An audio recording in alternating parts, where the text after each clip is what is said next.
Happy Hanukkah, everyone. Here we are at our beautiful community Hanukkah party. Itzik says hi. I'm going to say Al Chaim. We're going to be lighting the menorah right now, and I'm glad you could join us as we celebrate the beginning of Hanukkah. Here we go.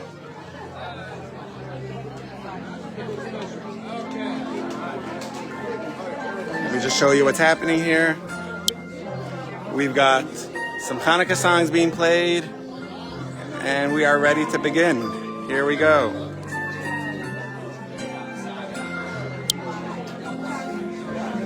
Caesar, do you mind taking the video? Like it's on. You just have to. Which one I press here? I'll show you right here.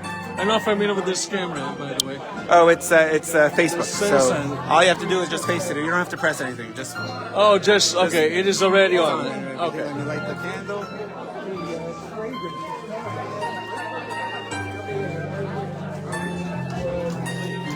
There we go. So anyway,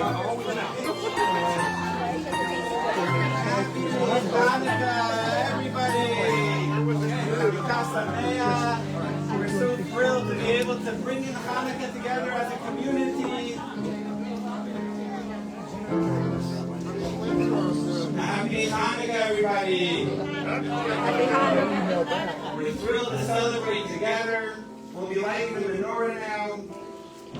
There's extra food if anyone wants some extras. Please help yourself. I'd like to say a big thank you to Adina, who catered and prepared all the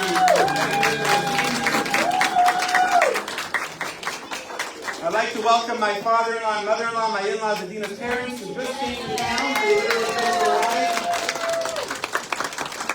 We have many familiar faces, many new faces, people that are here for the first time, people that have been coming to our Hanukkah party for several years. But then there's some people that traveled from San Francisco, from Knoll, from around the Bay, and we're so glad that we celebrate Hanukkah as a community. We'll be lighting the menorah. Please join. You can answer amen to the blessings.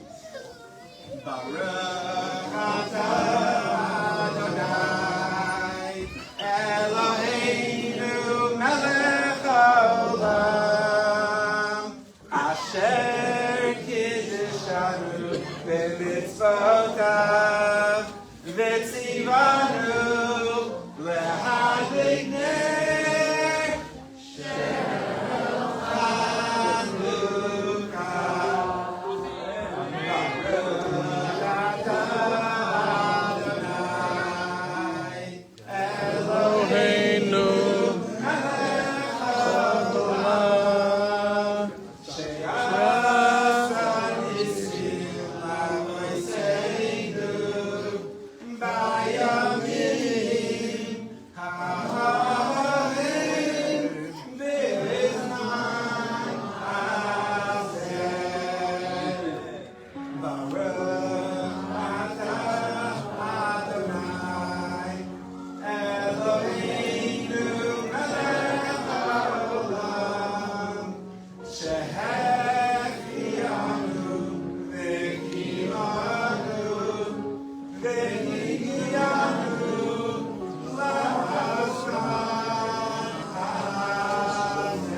Please join in as we'll sing some songs together.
want to come up and sing? All right, we'll have my daughter lead us in. Exactly. Yep. All right, I'm holding the balloon.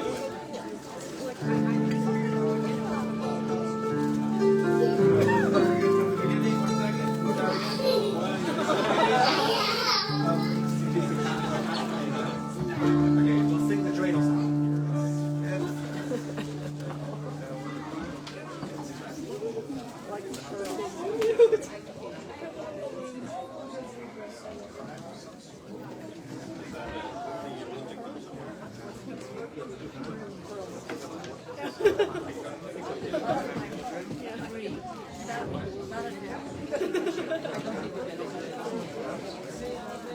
Okay, so Pat will sing a song solo. Go.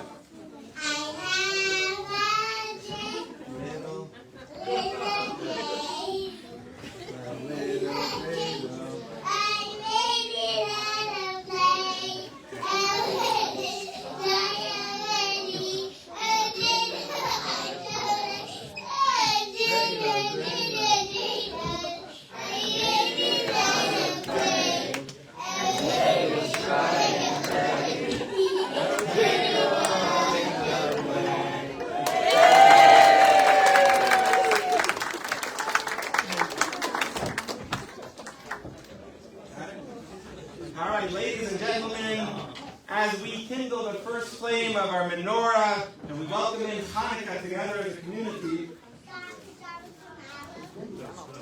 I'd like to share a point, something that I've been living with as we prepare for Hanukkah. Hanukkah, we know, is a time of pure joy, celebration, family, illumination, lights, warmth.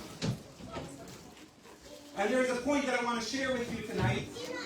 And I'll ask from you that over the next 8 days and nights, the next days of Hanukkah, to please share the following message with a friend of yours. It could be a Jewish friend, it could be a non-Jewish friend. Share a message as follows. My friends, in antiquity, the Jewish people were faced with many, many challenges. And we have had many extraordinary military victories and celebrations. For example, there was a time when the Jews were traveling in the desert. It was known as a miracle as the Gorge of Arnon. There was a time when they were ambushed, enemies of the Jewish people, waiting in ambush on two mountains parallel each other, with a valley in between. The Jewish people were traveling through the valley, and enemies were waiting in ambush on either mountain. And a miracle happened. There was an earthquake. The mountains merged together, and the enemies in ambush simply died before they were even able to attack the Jewish people. It was a great miracle. The Torah records it. We have the great miracle of Joshua leading the Jewish people into the promised land, with the walls of Jericho simply crumbling to the ground. We have the miracle of Deborah, and Barak, who defeated the Canaanites. We have the miracle of Samson with the Philistines. We have the military victories throughout our history. We have when the sun stopped in the times of Joshua to make sure the Jewish people would be victorious in battle. These were all great miracles. And these are facts recorded in the Torah for eternity. Yet, none of these miracles that I just mentioned are celebrated on the Jewish calendar in any way. In fact, most Jews, most people, even rabbis and even Rebbitzins, are not even familiar with the date of when either or any of these miracles took place. When did the sun stop? Few people know. When did the walls of Jericho fall? Few people know. The Torah records it. But it's not something we celebrate every day, every year on that day. And yet here we are, Hanukkah. A great victory, a miracle. The Maccabees, the few against the many. And we celebrate this holiday like any other, and perhaps even more than any other holiday on the Jewish calendar. My question to you is why? What's unique about Hanukkah over the other holidays or over other miracles that took place that are not celebrated on the calendar? And I want to answer the question as follows.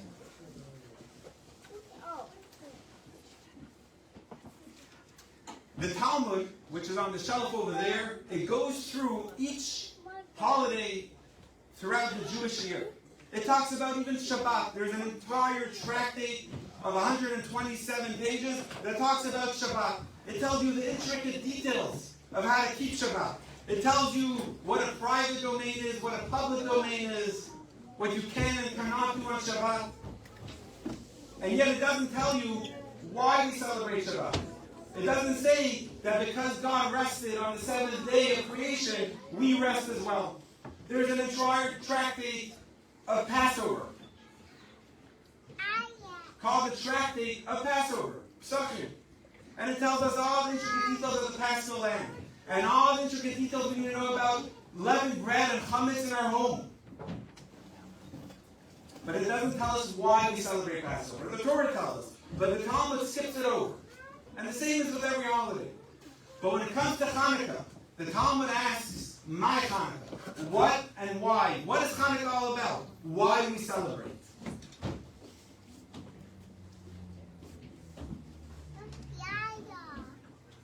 And Rashi, the great commentary, tells us, Al Eiza Nes Kava'uha, on what miracle was the Hanukkah holiday established?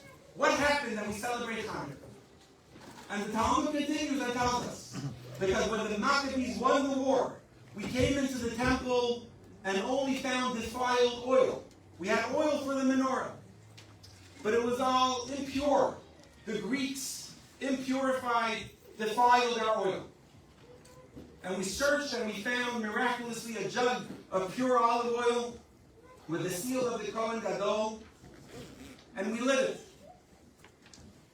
Now what's amazing about this is that according to Jewish law, if all you can find is impure oil, you can still light the menorah.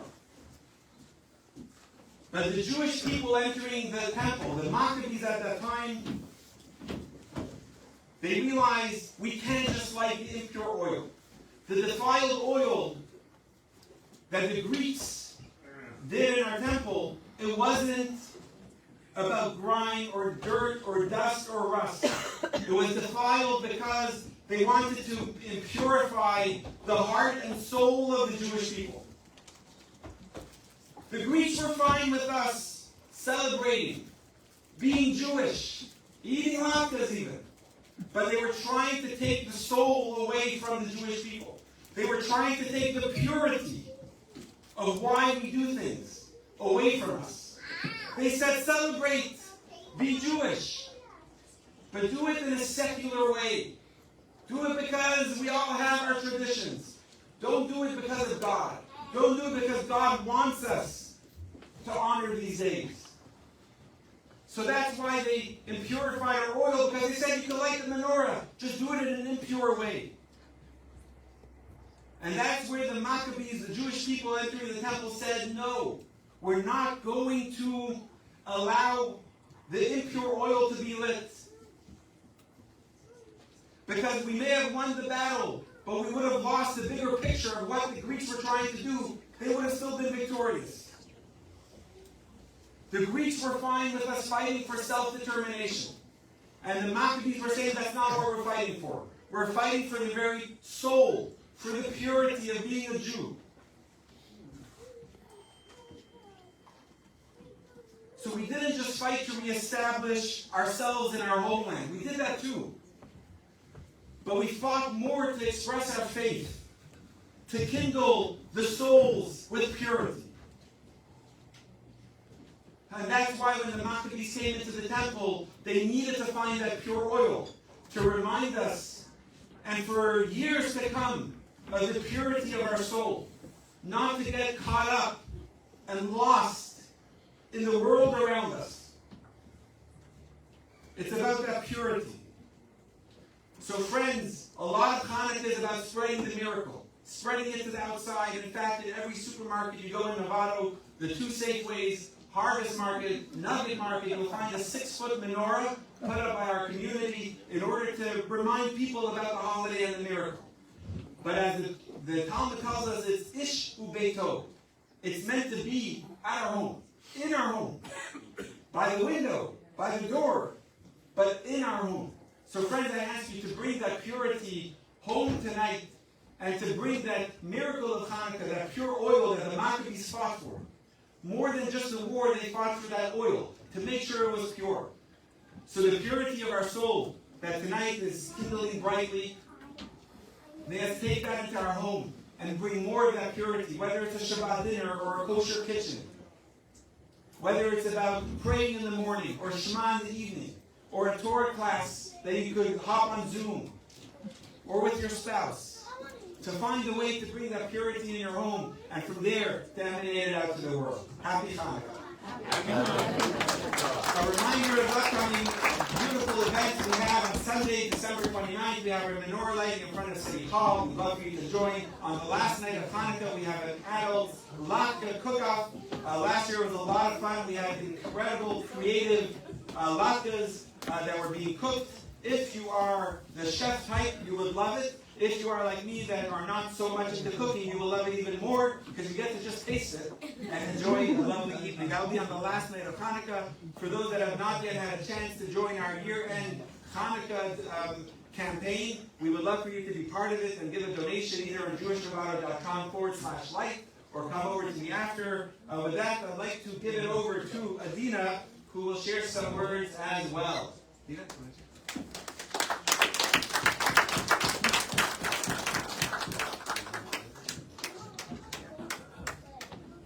Happy Hanukkah, everyone. Oh, Dina, you announced that the yo-yo show is about to start. Oh, the yo-yo show is about to start. And kids at heart are welcome to go to the opposite side of the building for a yo-yo show.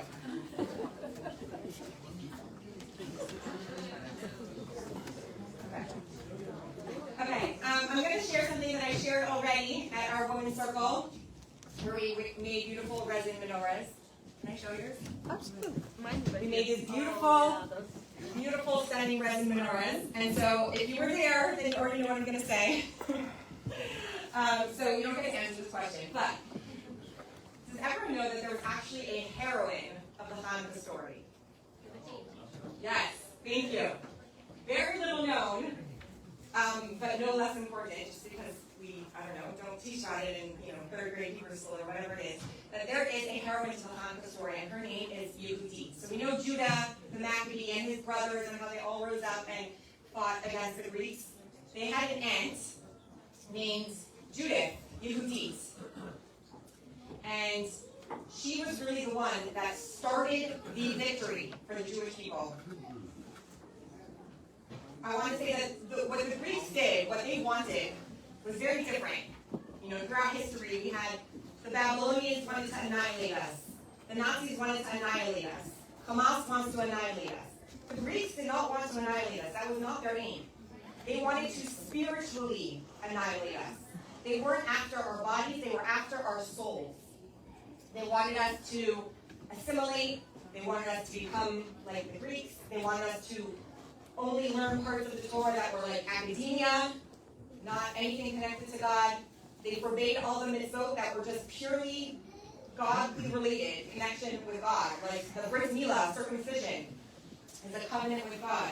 Celebrating Shabbat, we're testifying that God created the world in 6 days and rested stopped on the 7th.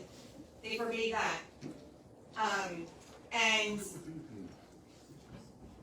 And this war, so to speak, this spiritual war that the Greeks wanted to, and they succeeded. There were many, many Jews that they succeeded in becoming like the Greeks and assimilating to the way of life around them. It's very hard, right? It's very hard to be the only one.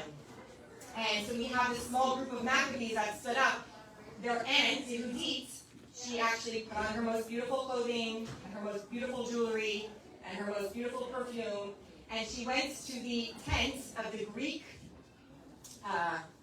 mayor, the head of the army, the Greek Halifornius was his name. And she gave him a lot of wine and a lot of cheese. And if you ever heard of there being a custom of having like dairy things on Hanukkah, that's where it comes from. Say that again, please. Wine and cheese. And then you said. That's where the custom of having dairy on Hanukkah. If you ever heard that there's a custom, a lot of people do a lot. I know we all talk about the oil, right? The fried latkes and the fried donuts. We talk about the oil. There's actually also a custom to have dairy foods. The sour cream with the latkes. Sour cream with the latkes. Maybe that's where the sour cream with the latkes comes from. And instead of having the kind of encounter that California thought he was going to have, he ended up falling asleep. And I think there might be children in the room, so the rest of it is she got rid of him. And that scared the Greek army to the point where they were like already defeated, and when the Jews came, it was like they were able to easily overcome them when they didn't have their head of their army. Why am I telling you all this? Is because Yehudit, one Jewish woman, stood up to do what was right in the face of so much pressure, so much being the only one. And we are, I'm going to speak to the woman here, the men, you could just when I say Yehudit, you could think Judah, Yehuda. We are the modern day Yehudit. When you put your menorah in the window, even though people are saying, don't do it this year, there's a lot of anti-Semitism. Let's just not do the menorah in the window this year. And if you do it anyways, you are the modern day Yehudit. And when you wear your Jewish star or your tie necklace or your menorah necklace or earrings that I've seen around, instead of tucking it in and saying, I don't need anyone to know, you are the modern day Yehudit. And when you go into your kid's classroom and they're the only kid in the class that's Jewish and everyone else isn't, and you bring Hanukkah to the classroom, you are the modern day Yehudit. Each and every single one of us are the modern day Yehudit, or Yehuda, the Maccabees. And just by being here tonight and starting off Hanukkah together as a community, I think it's a testament to each and every one of us being that modern day Yehudit, or Yehuda. So I want to thank each and every single one of you. In the face of darkness, we add light, and every single one of you are a light. Thank you for being here. All right, we will have. All right, we'll be playing some games, but first we'll have a few more beautiful songs. Maria's husband and son are here, and we're thrilled to have playing the keyboard and some Hanukkah songs so beautifully. You want to play? Yeah.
We'll play a game. I just want to show you some of the prizes for the games we're about to play. Want to see the rest? They're really exciting.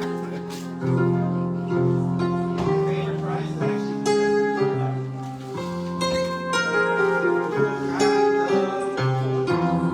Robert Jackie with the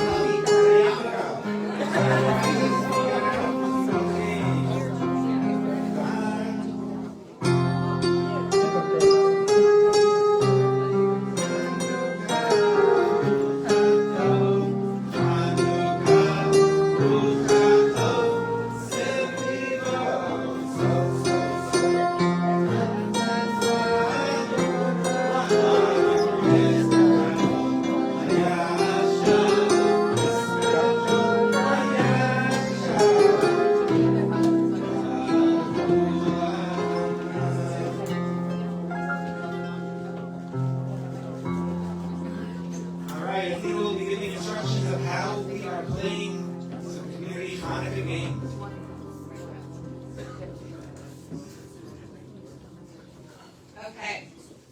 Here's how this is going to work. We're going to have a brave volunteer come on up, and they're going to wear this headband that will have a word on it. I'll give an example. Example is cave. We won't use that one. It's connected. They're all connected to Hanukkah. We're under the connections of our cave. It's that the kids would study Torah. They had like their underground theater, Jewish school, in the caves. They would play in the caves, and they would have a lookout. And when the Greek soldiers would come, seeing who's learning Torah, they would quickly, the lookout would let them know, and they'd hide their Torah books and pull out little spinning tops. That's where the dreidel comes from. Okay, so whoever has the headband on their head has 20 questions, so yes or no questions, to figure out what their headband says. All right, should we do Sid? You're going up? No, yes or no questions. All right, Sid is volunteering.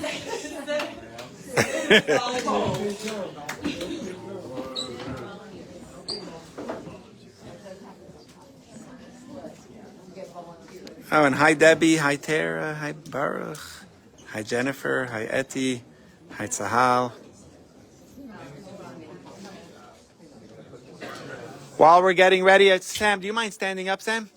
I want everyone to just pay attention to Sam's awesome t-shirt. Sam is a regular at our Shabbos Minyan, and it's called the Chabad of Nevada Minyan Squad. And if you turn around, Sam, check out his back. It says, I am number 10 for our Minyan, our Shabbat Minyan of Chabad of Nevada. Awesome, Sam. And we should get that on our website. And actually, I'm pretty sure is the Yamakopter a gift from Will? A Hanukkah gift? Was a birthday gift. All right, awesome. All right, so Sid is being taught the rules of the game. Okay. Happy Hanukkah, everyone. We're so glad to celebrate together. All right, go for it, Sid. So he's going to be asking questions to guess what is on his forehead.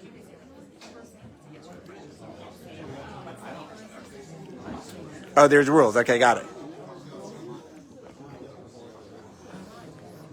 Is the number 18 on my head? 20 questions. That was number 1. Is the name of the person a male on my head? No. Is there a person's name on my head? No. 17 left. Is there a name of a Jewish holiday on my head? No.